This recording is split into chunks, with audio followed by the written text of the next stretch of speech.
In number 7, it says to write an equation of a line with a slope of -3 and goes through the point 1, -5. To do that, I'm going to use the point slope formula.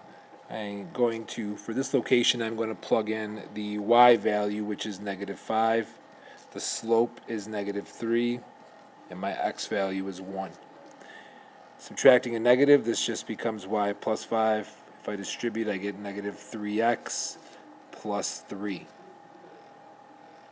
Subtracting 5, my answer should be -3x minus 2.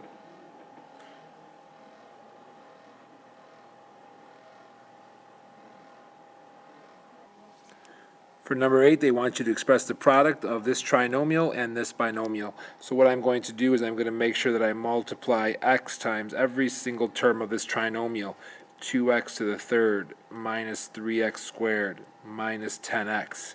Then I got to multiply 4 by every single term of this trinomial. I get plus 8x squared minus 12x minus 40. Now I look to combine like terms. Minus 22x minus 40.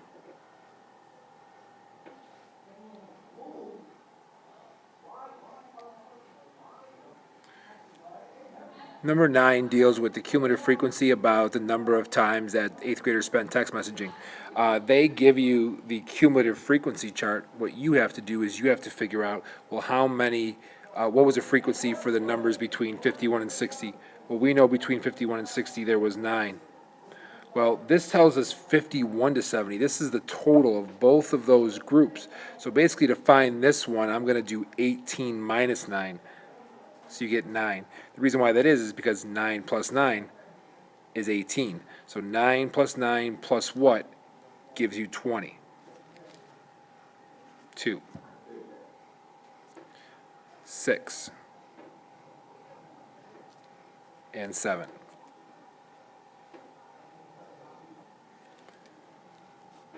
Just to double check, I added those all up and I do indeed get 33 people. If they're asking you to find the interval that contains the median, the 10-minute interval, these are the 10-minute intervals that contains the median. There are 33 values. That means that there are 16 values here. There's one number by itself in the middle, and then there are 16 on this side. So this means that the median is going to occur around the 17th value. So if I were to list 9 elements from 51 to 60, I just made them up. I just did 9 51s, and then I did 9 61s. Okay, I ran out of room, but so far there are 18. So around the 17th value, I will have my median. So assuming all of my values were listed in numerical order, I would have 1, 2, 3, 4, 5, 6, 7, 8, 9, 10, 11, 12, 13, 14, 15, 16, 17. Notice how I am in the 61 to 70 minute interval.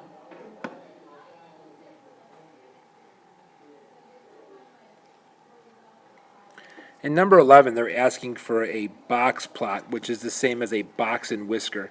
When this was given, a lot of people did a dot plot.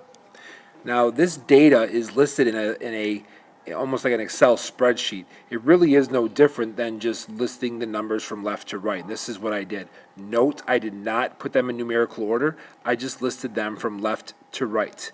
Now, what I'm going to do to create this box plot is I am going to use my calculator, because our calculator will tell us the minimum, the first quartile, the median, the third quartile,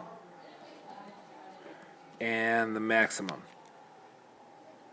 On my calculator, I go to Stat, I hit Enter on Edit.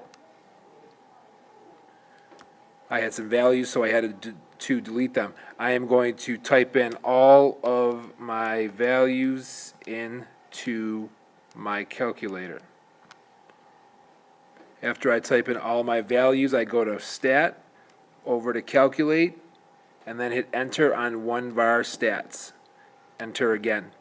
This gives me all of my information as I scroll down. Notice how it gives me my minimum, first quartile, median, third quartile, and my maximum. My minimum is 1, first quartile is 2, median 3, third quartile 4, maximum 5. So if I create my box and whisker plot like this. I put a dot on all these numbers, box the inner 3, and then whisker the ends.